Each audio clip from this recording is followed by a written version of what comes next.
Alright, next I'm going to go over a couple of little features here with the instrument panel. As you can see, the instrument panel is a lot more upgraded than it used to be. We have the nice trim, little chrome trim around on the SL model. Also, there's a very easy navigated screen in the middle. I'm going to actually have Walter press a couple of buttons here for me. But you can see where it says 44 degrees. Of course, it's showing the temperature outside. Right down below that, you see fuel economy. See the miles per gallon. Once we're driving on the road, there's actually a meter that will go up and let you know exactly what kind of fuel mileage you're getting on the vehicle. So if we press this little button here, it's going to go through a couple other settings. 3 mile per hour is our average speed. Of course, this vehicle only has 5 miles on it, so that will change once the vehicle is driven quite a bit.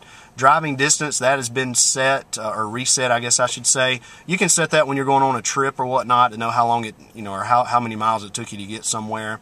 And of course, the next setting there shows the elapsed time. So that's pretty cool for when you're on the way to the coast and you want to know how long it took you to get there. You can certainly find that out. Of course, the next option there is the range. We do have a full tank of fuel on the vehicle, so it's showing us we have 331 miles left on the tank of fuel. So it's always going to show us our range that we have, no matter how much fuel is in the tank. There's a little setting menu there, of course, that just went by. That will we can set that for our maintenance, let us know when our oil needs to be changed and tires rotated, and stuff like that. So zooming back out, there's one of the biggest features that we have now on the Nissan Rogue, especially the SL model, is you see the not only do we have a rear view monitor here.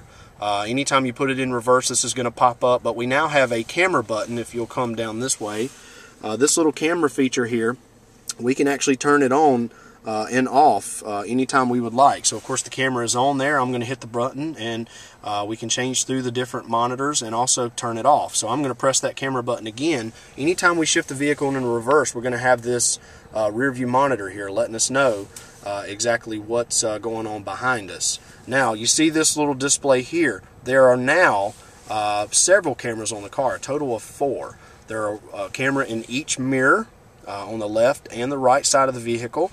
There's also cameras on the rear of the vehicle, just like for the rear view monitor, which is here.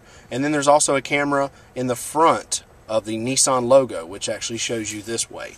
So if I press this one more time, it's going to show me a side view of the vehicle. And you can scroll through the, and just see a different setting. So once we're backing up, you can actually see, and I'm actually going to back up towards a vehicle, so you can see which way, of course, we are going, and that way you don't run into anything. And of course, if you want to help yourself parallel park beside of another vehicle, you can certainly do that. And once we start getting beside of the vehicle, we're going to start seeing it come into view here on the side camera, and of course you can see the shadow. But let's go on back. There comes the car into view, as you can see here, and you can see the vehicle here as well. So this is one thing that the Rogue and Nissan has really took advantage of, is the newer cameras. So what I'm going to do now is kind of do a little U-ey, and I'm going to pull right into this, or maybe not a U-ey, but we're just going to go right into this Altima. As you can see, we're actually going forward, so this camera here is now switched to forward, and of course it's telling me which way I'm going, but I can pull up, and as you can see here, it's showing the bottom, make sure I'm not running over any toys or whatnot, but I can pull up as close as I want to. These lines here are demonstrating how far away you are from an object. The furthest one is about 10 feet. This one here is around 7 feet. This one is about 5 to 3 feet. This one here is approximately about a 1.5 feet. So we can, of course, get a little closer if we would like. But this design here is mainly for, of course, it says check surroundings for safety. But, a good story that I use is my wife has ran over my son's football probably about 3 times. I've had to buy him 3 different, it's either 2 or 3, different footballs. So this would prevent that from happening, or running over bicycles or whatnot. So I'm just going to put this thing back in park, and if you'll look here beside the camera, you also see the sport mode. This will actually change the ratios of the transmission, very similar to our Nissan Juke. So when you're going down the road and you need a little bit more performance, you can just press the sport mode on and it'll actually show it in the display that it is on. Just changes the ratios of the transmission and just give you a little bit better horsepower as well.